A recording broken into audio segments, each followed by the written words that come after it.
Windows Defender ay nakakuha ng perpektong 6 out of 6 sa April 2026 AV test. Pareho ng Bitdefender. Kaya bakit lahat ng video dito ay sumisigaw ng 78% off? Sasagutin ko ang tanong na di nila sasagutin. Kailangan mo ba talagang magbayad ng antivirus sa 2026? Sa dulo, malalaman mo kung saan huminto ang libre. May pangatlo pa na walang nagsasabi sa YouTube. 1. Kung kailangan mo bang magbayad. 2. Kung aling plano dahil dalawa ay bitag. 3. Ang renewal trap na nagpapadoble ng bayad. Paunawa, ang link sa baba ay affiliate links. May komisyon ako kung bibili ka, walang dagdag bayad. Di nito babaguhin ang presyo mo. At di nito babaguhin ang sasabihin ko kasama ang ayaw ipaalam ng Bitdefender. Simulan natin sa lab data dahil yun lang ang hindi marketing. Ang AV test ay gumagawa ng 3 test sa bawat produkto. Protection, performance, usability. Tig-6 na puntos. Sa April 2026 Windows Home User Round, ang Microsoft Defender ay nakakuha ng 6, 6 at 6. Ang Bitdefender Total Security ay nakakuha rin ng 6, 6 at 6. Magkapareho. At kung may video na nagsasabing basura ang Defender, nagsisinungaling ang video na iyon sa inyo. Sa katotohanan, 8 sa 14 na produkto sa round na iyon ay nakakuha ng 6, 6 at 6. Ang perfect score doon ay minimum na requirement, hindi trophy. Pero dito nagiging mas kawili-wili. May pangalawang lab, ang AV Comparatives, at inilalathala nila ang bawat resulta na natakbo nila. Sa Real World Protection Test mula Pebrero hanggang Mayo 2026, naharang ng Microsoft Defender ang 99.0% ng mga buhay na banta. Ang Bitdefender Total Security naman ay naharang ang 99.5%. Parehong na rate na Advanced Plus. Kalahating porsyento.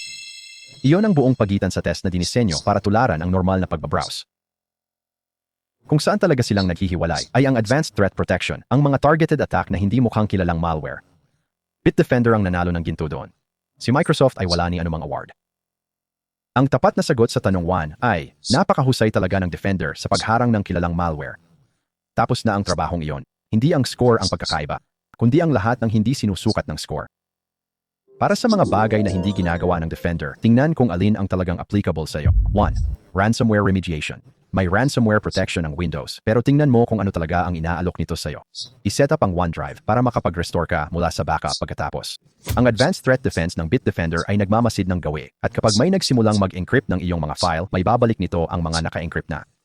Kung nasa OneDrive lang ang iyong mga litrato at dokumento at walang backup, hindi iyon feature. Iyon mismo ang dahilan kung bakit ka magbabayad. At para maging malinaw, pinahihinto ng dalawa ang mga ordinaryong banta. Ito ang bahaging walang nagtatalo. 2. SafePay. Isa itong hiwalay, isolated na browser na naglulunsad para sa banking. Walang ibang bagay sa iyong system ang makakabasa ng nangyayari sa loob nito. Wala itong katumbas ang Defender. 3. Ang iyong telepono. Isang total security subscription ang sumasaklaw sa 5 device. Windows, macOS, Android, iOS. Pinoprotektahan ng Defender ang PC mo. Iyon lang. 4. Parental controls. At dito, magiging tapat ako sa inyo dahil karamihan sa mga video ay hindi. May built-in na family safety ang Windows. Mayroon ng screen time limits at content filtering at libre pa. Ang idinagdag ng Bitdefender ay on-device filtering at isang dashboard para sa lahat. Convenience lang yon, hindi butas sa Windows. At wala ito sa plan na binibili ng karamihan na siyang trap number 2 at darating tayo doon. Kaya, wala kang anak, isang PC lang at nagbabackup ka sa external drive. 2 sa 4 na iyon ay hindi na relevant sa iyo at babalikan ko ito. Isa pa muna. May feature sa package na ito na halos lahat ay hindi naiintindihan.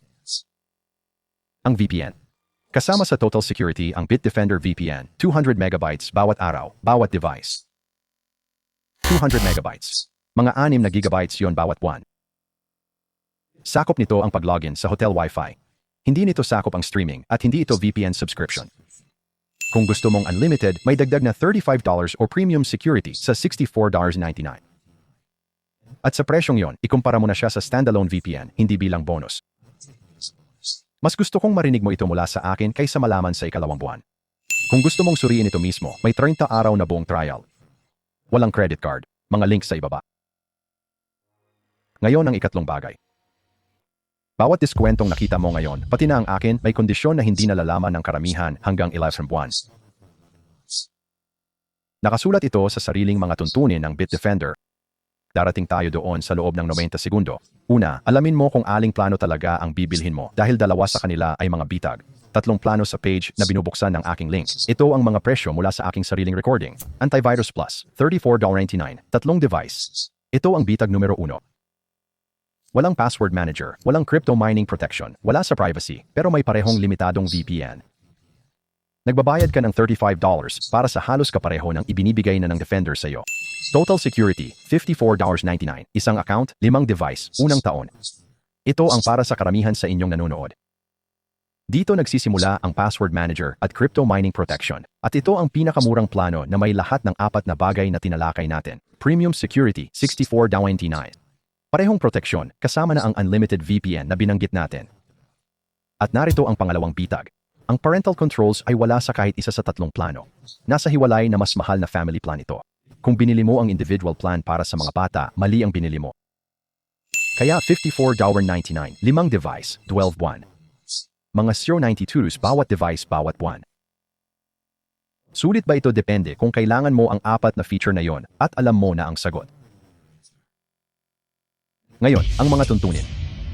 Narito ang linya mula sa sariling terms of price ng Bitdefender.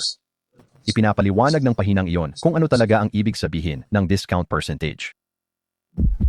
Ito ang pagkakaiba ng presyo ng unang term at ng renewal term.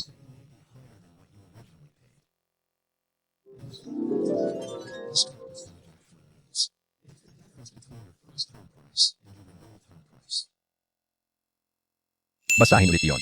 Ang diskwento ay ang agwat sa pagitan ng babayaran mo ngayon at ng babayaran mo mamaya. Hindi ito kailanman isang permanenteng presyo. Kaya naman sa sariling community forum ng Bitdefender, puno ng mga thread mula sa mga customer na ang renewal ay halos buong presyo habang nagbebenta ang site ng parehong produkto sa mga bagong customer sa kalahating halaga. Kaya gawin mo ang dalawang bagay. Bilhin ang pinakamatagal na term na komportable ka sa simula. Inulak nito ang rate ng mas matagal. Tapos i-off agad ang auto-renew. Bitdefender Central, my subscriptions, my payments. Tatakbo pa rin ang iyong proteksyon hanggang sa katapusan ng term. Ikaw na lang ang magpapasya ulit sa susunod na taon, hindi ikaw ang pagpapasyahan. Gawin ito sa parehong araw na bumili ka. Bago ang link, narito kung sino ang dapat mag-close ng video at ingatan ang pera nila. Isang Windows PC lang. Walang phone or tablet na inaalala mo. Walang mga bata online. Nagbabank ka sa phone app, hindi sa browser. At nakabackup ang mga file mo kahit saan. External drive, OneDrive, kahit ano. Kung ikaw iyon, sapat na ang Defender. Totoo, itago mo na lang ang pera. Lahat ng ipinakita ko ay para solusyonan ang mga problemang wala ka naman. Ang pagbili ng seguridad na hindi mo kailangan ay isa ring paraan ng pag-aaksaya ng pera. Kung hindi ikaw yon, kung 2 o 3 sa mga iyon ang tumama, patuloy na manood. Kaya, 3 pangako. Kailangan mo bang magbayad? Oo lang kung kailangan mo ng ransomware rollback, isolated banking browser, protection sa phone, or family plan. Kung hindi, hindi na. Kung hindi, hindi na. Alin na plano? Total security, 5 devices, $54.99.